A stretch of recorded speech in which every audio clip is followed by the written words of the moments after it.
Kister.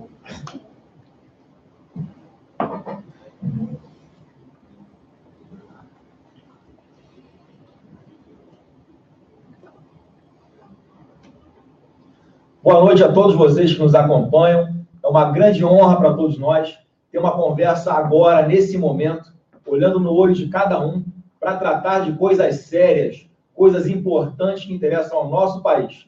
E para bater esse papo conosco de coisas sérias, mas também descontraído, a piada está liberada aqui também hoje, sua direita, Bernardo Kister, Flávio Morgenstern, Alan dos Santos, nosso professor, economista Paulo Guedes, e o nosso grande líder, pré-candidato à presidência, liderando todas as pesquisas existentes e imaginárias, Jair Bolsonaro. Então, quero começar aqui agradecendo mais uma vez a todos vocês pelo grande sucesso, todo esse alcance que nós tivemos por ocasião da presença e participação de Jair Bolsonaro no programa Roda Viva. Só que, por outro lado, a gente não teve oportunidade de tratar daquilo que o povo brasileiro quer ouvir de quem está colocando o seu nome para comandar o nosso país a partir de 2019. Então, quero começar passando a bola para o nosso Bernardo Kister, para que faça a sua apresentação inicial e a gente comece esse bate-papo aqui, agradável, descontraído e que sirva de esclarecimento para quem nos acompanha. Deputado, Jair, nós estamos numa conversa informal, vai ser Jair mesmo. A tua principal bandeira é segurança. Você fala o tempo inteiro a respeito do Estatuto do Desarmamento, como a gente precisa armar o cidadão, e isso é uma coisa que tem que ser respeitada em função do referendo. Isso aí é inegável. Agora, armar a população, disponibilizar a possibilidade de comprar armas, é um plano de segurança privada, porque é o cidadão que vai se defender. Agora, quais são as propostas ou as ideias, o que você pretende fazer em relação à segurança pública, se você for eleito? Olha, em grande parte, qualquer decisão nossa tem que passar pelo Congresso Nacional. Está bastante maduro o Congresso, me entender, que nós trabalhamos pela governabilidade, conversando individualmente com os parlamentares lá dentro. Porque se você for procurar as velhas lideranças, que se comportam como lideranças sindicais, você vai ter que se sujeitar às suas imposições. E eu tenho dito, para fazer a mesma coisa, estamos fora. Olha só, a gente pode falar muito sobre isso aí. O que eu quero é que o referendo seja respeitado. O povo não decidiu isso? Agora, quando o povo decidiu dessa forma, o que o governo do PT fez? Burlou, deu um golpe na democracia e foi em cima do dispositivo do Estatuto do Desarmamento, onde você tem que comprovar efetiva necessidade. Aí, o que é efetiva necessidade? Para mim, por exemplo, todo mundo diz que estamos em guerra. Está comprovada a efetiva necessidade. Agora, eu não quero jogar para cima e quem pegar, pegou. É isso. Lógico, alguns critérios não tão rígidos como os que existem aí, para a posse de arma de fogo. O que é posse? É você ter uma arma dentro da tua casa, do teu apartamento, da tua fazenda, da tua chácara, do teu comércio. Tá? E no tocante ao porte de arma de fogo, vai ser, logicamente, não como está aí. Você tem que facilitar. Por exemplo, eu, capitão do Exército, você acredita que eu tenho que, periodicamente, me submeter a uma bateria de testes? Eu fiz uma academia militar das Águas Negras. Por exemplo, quem prestou o serviço militar obrigatório? Tá certo? Você tem que facilitar o porte para essa pessoa. Os atiradores, caçadores, não sou favorável a liberar caça de animal nenhum, não. A nossa briga é caça de javali. Tá? Por exemplo, os vigilantes, tá? Os caminhoneiros, você faz algum teste. Se o elemento for aprovado, uma idade mínima, 21 anos, acho que é mais que suficiente, ele vai poder portar a tua arma. Agora, paralelamente, você vai ter que ter uma legislação. Se você resolver brigar no trânsito, vai ficar complicado para a vida. Okay? Para exatamente impedir isso aí, a proliferação de arma de fogo. Porque irresponsável é o governo que desarma o cidadão de bem e deixa a bandidagem muito bem armada. Um dado interessante, se você pegar a taxa de homicídios média no Brasil, de 1995 até 2015, nós estamos pegando dois referenciais. Antes do Estatuto do Desarmamento, antes, inclusive, da lei de 1997, que previa que o porte de arma, até como não era nem crime, era uma contravenção. Ainda você comprava realmente uma arma numa loja, preenchendo uma ficha, não tinha muita burocracia. De 1995 até 2015, com todo esse massacre que a gente sofreu, né, de propaganda desarmamentista, essa imposição por parte do governo, a taxa média de homicídios cometidos com arma de fogo cresceu 10% no Brasil. Em alguns estados do Nordeste, ela explodiu mais de 500%. Em estados onde houve uma diminuição dessa taxa de homicídios cometidos com arma de fogo, se deu muito em função de algumas políticas de governo que simplesmente impediam a polícia de combater os criminosos altamente armados. Então, não dá de jeito nenhum para falar que teve algum sucesso essa política de desarmamento no Brasil, né? Em relação às polícias, por exemplo, você tem alguma ideia em relação à Polícia Federal, às polícias civis, a municipalização das polícias, por exemplo? Olha só, o que eu sinto me colocando na pele de um policial do Rio de Janeiro? Porque você aprendi desde cedo no quartel, né, que você tem que se colocar no lugar do subordinado e depois te dar uma ordem para ele. Certo? Se coloca no lugar do policial. Nós estamos aqui 10h30 da noite. Ele está na rua, tem gente que está na rua. Ele entra em confronto. Ele é obrigado a entrar em confronto porque atira em cima dele. Qualquer coisa que aconteça não razoável, porque quando se mexe com arma de fogo, tudo pode acontecer. Esse policial dificilmente não vai responder um processo. Não existe uma advocacia para defender. Ele vai ter que se virar. O que também, o caso do policial, e também eu quero contar um exemplo bem claro aqui, bem rápido aqui, está também na rua aqui algum soldado do Exército Brasileiro, 20, 20 anos de idade, 22.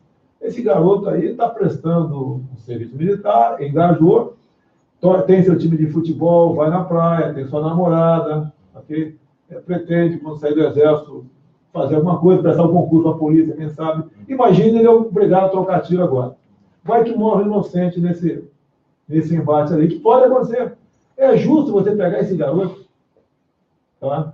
Que o Estado botou uma arma no peito dele, o Estado mandou ele para a rua, e submetê-lo a uma auditoria militar para ser condenado de 12 a 30 anos de cadeia, não é justo. Também não é justo um policial que, ao cumprir uma missão, vai fazer, por exemplo, uma reintegração de posse, vai resgatar alguém que está detido numa comunidade, ou fazer uma patrulha surpreendido, após um incidente, você submetê-lo também à auditoria militar. Até pouco tempo era tribunal de júri, agora a auditoria militar tem que ser condenado de 12 a 30 anos de cadeia. Este pessoal precisa de uma retaguarda jurídica. E não é só eles, você também, Bernardo. Se alguém está na tua casa e você atirar nesse cara, você pode ser enquadrado por excesso, um montão de coisa. Tá? E você vai responder um processo seríssimo, como responde o cunhado da Ana Hickman. Então nós temos que botar o excludente de ilicitude para o policial operação e para nós, os demais cidadãos, no caso da legítima defesa. O excludente de ilicitude via Congresso, velho. Tem que passar pelo Congresso, você vai ter que mexer no Código Penal. Por isso é importante, eles falam em política.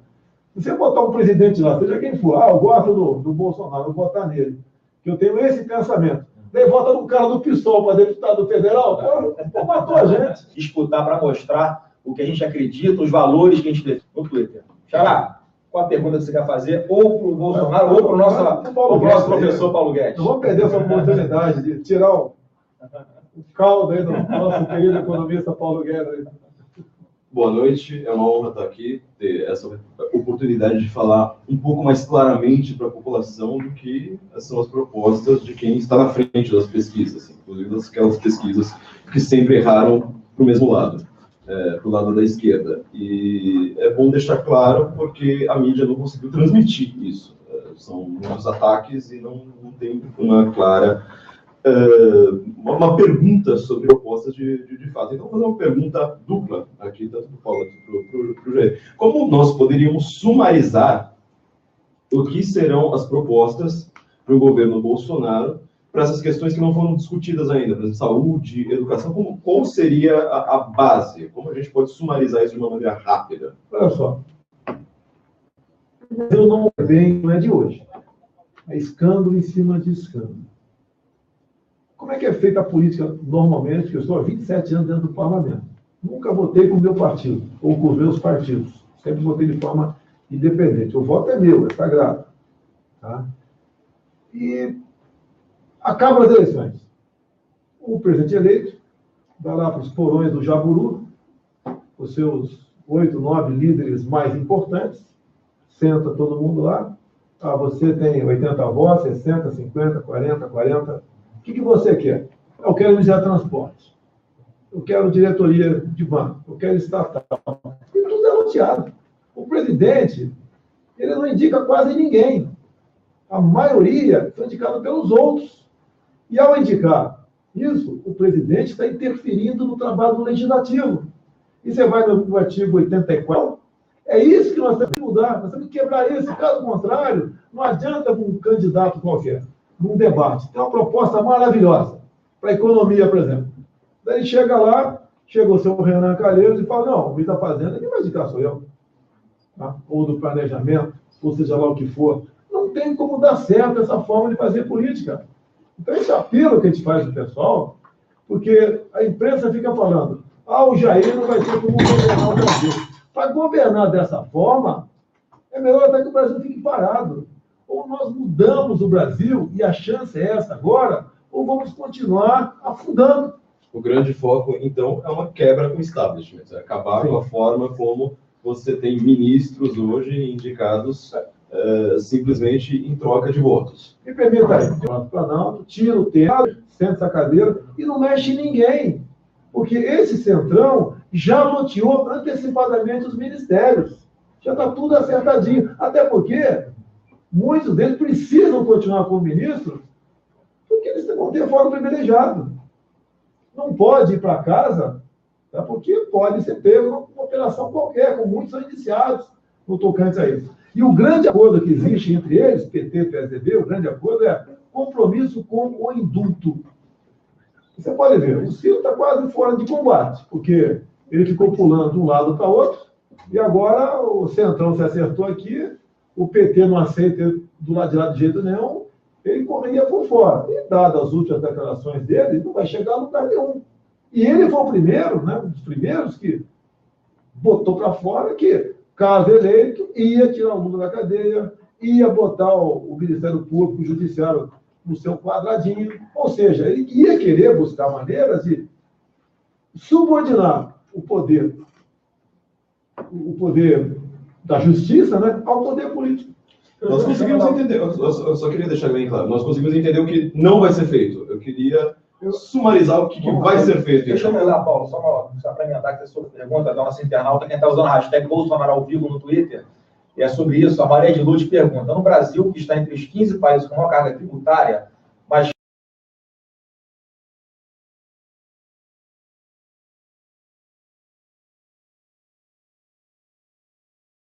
informação geral, quer dizer, quando perguntaram, como é que vocês vão trabalhar, o que você vai fazer? Primeiro é a franqueza entre nós, e ele é direto, eu sou também, e eu até brinquei e falei o seguinte, a ordem está começando com o progresso. O progresso não sou eu. O progresso são as ideias de uma economia de mercado. O que está criando, está tirando 3,5 bilhões de eurasianos, chineses, paquistaneses, indianos, está todo mundo saindo da miséria nos últimos 20, 30 anos. É a história de maior erradicação de miséria da história, da humanidade. Tem 3 bilhões de pessoas saindo da miséria através das economias de mercado. E são vítimas do socialismo. São pessoas que sofreram no sistema, são os órfãos do socialismo. Esse pessoal entrou nos mercados globais. Então, a ditadura chinesa tem progresso porque mergulhou a população nos mercados globais. Então, o sistema chinês está em pé porque o povo está enriquecendo através das economias de mercado. E do lado de cá nós estamos fazendo o contrário, estamos bloqueando, sufocando a geração de emprego, criação de riqueza. Então, a ideia é justamente essa, ordem e progresso. Ordem porque é o Estado de Direito. Se você não tiver preservação de vidas e propriedades, as pessoas nem podem se dedicar ao trabalho. E isso é uma história constitucional dos ingleses, é uma história antiga, que é justamente a função número 1 do governo é preservação de vidas e propriedades. Eu mesmo, quando fui entender por que o fenômeno Bolsonaro estava surgindo, ficou muito claro que era um problema de segurança, né? Um aspecto de segurança. As pessoas não têm direito à própria vida, não têm direito às propriedades, Como é que isso aqui vai prosperar? Agora, em cima disso, tem as outras prioridades. Isso está ligado também ao fenômeno político. Ele diz, pô, essa classe política, esse negócio é só fazer o tomar lá da cá em Brasília, você praticamente, com essa centralização de recursos ativos, e a redemocratização não conseguiu enfrentar esse problema propriamente, sabe que os gastos do governo eram tão grandes que nós fomos para a hiperinflação, depois nós fomos para o congelamento de ativos, depois nós fomos para o congelamento de preços, depois fomos para a moratória externa. Quer dizer, o Brasil está lutando há 20, 30 anos sem conseguir controlar esse crescimento do toma lá da cá, em todos os governos. Quer dizer, nós demos uma volta começando no Sarney, depois, em nome da ética, nós fomos para o PSDB, em nome da ética, nós fomos para o PT, em nome da ética, nós voltamos para o PSDB. Agora não tem. Então, nós demos uma volta ao mundo e paramos no mesmo lugar, e os gastos do governo gastando o tempo inteiro, aumentando o tempo inteiro, e a classe política sendo corrompida pelo organismo econômico. Quer dizer, eu, como economista, o que eu vejo é uma engrenagem econômica centralizada, é o que o Padilha chamou de um mecanismo, a engrenagem, o mecanismo, que é uma máquina de corromper. Uma máquina de corromper. Então você fala assim, o mensalão, foi lá no Correio. Petrolão, foi lá no petróleo. Como é que o PMDB, lá o Eduardo foi? Essa já foi na Caixa Econômica Federal. Então, viraram feudos, onde a classe política troca poderes, troca influência, troca recursos, e essa máquina acaba não atendendo a população. Então, a ideia básica é o quê? É descentralizar os poderes e recursos. Você tem que imaginar o seguinte, o Brasil é como se fosse um continente, é uma dimensão continental. Então, é como se você estivesse toda a Europa. Como é que o governo do Rio de Janeiro vai atacar o problema de segurança se não tem dinheiro? O dinheiro está lá em Brasília, ele toma lá da cá, em vez de estar onde o povo está. E essa é a reforma fiscal, a descentralização de recursos. Como é que você vai atacar o problema dos hospitais municipais, que não estão funcionando, e o problema das escolas municipais que não estão funcionando, se o dinheiro está em Brasília? Então, o Bolsonaro pode ser o primeiro presidente que vai amputar seus próprios poderes, que vai reidratar a classe política, vai regenerar a classe política. Esse sistema econômico que está aí, ele, na verdade, corrompeu a política e estagnou a economia. Então, o Bolsonaro pode reabilitar a classe política. Como é que ele vai ter governabilidade? Como é que ele vai receber apoio? Até o prefeito do PT vai querer votar nele, porque está precisando de dinheiro para o hospital, está precisando de dinheiro para a saúde, para a educação, está precisando de dinheiro para a segurança. O povo está votando pela segurança. Então, essa descentralização de recursos é o eixo da governabilidade. Não vão votar nele porque ele está dando cargo na Caixa Econômica Federal, nada disso. Vão votar nele porque a classe política vai finalmente se reaproximar do povo. Em vez de ficar lá em cima, em Brasília, tomar lá da cá, o jeito tem que vir para a base, para o distrito dele, para depois receber o voto distrital ali na frente, se houver também uma reforma política. Falando claramente, essas empresas serão privatizadas, então. Eu, por mim, aí estamos aqui no nosso empurra. Eu, por mim, o ônus de manter a empresa pública ou estatal, o outro é que tem que explicar. Me explica por que o Correio tem que ser público. A carta chega atrasada, dá um déficit enorme e já estão, inclusive... já roubaram até os carteiros, o futuro dos carteiros, já roubaram até a previdência. Então está tudo aparelhado. Está tudo aparelhado, virou tudo núcleo de fazer política e de tomar dinheiro. Deixa eu só fazer um rápido intervalo de apenas 2 minutos, peço que vocês não saiam daí, a gente vai fazer apenas um pequeno ajuste aqui no nosso som, e na volta o Jair Bolsonaro já continua respondendo essa pergunta, e também a da Cátia Oliveira, que está usando a hashtag no Twitter, Bolsonaro ao vivo, ela faz a seguinte pergunta, Jair: como será sua política de desestatização? Caixa, Correios e Banco do Brasil serão privatizados? A gente já volta, não sai daí. Pessoal, ainda bem. Está fora do ar aí? Está fora do ar? Está fora do ar ou está no ar? Não, som fora. Está fora. Está fora do ar.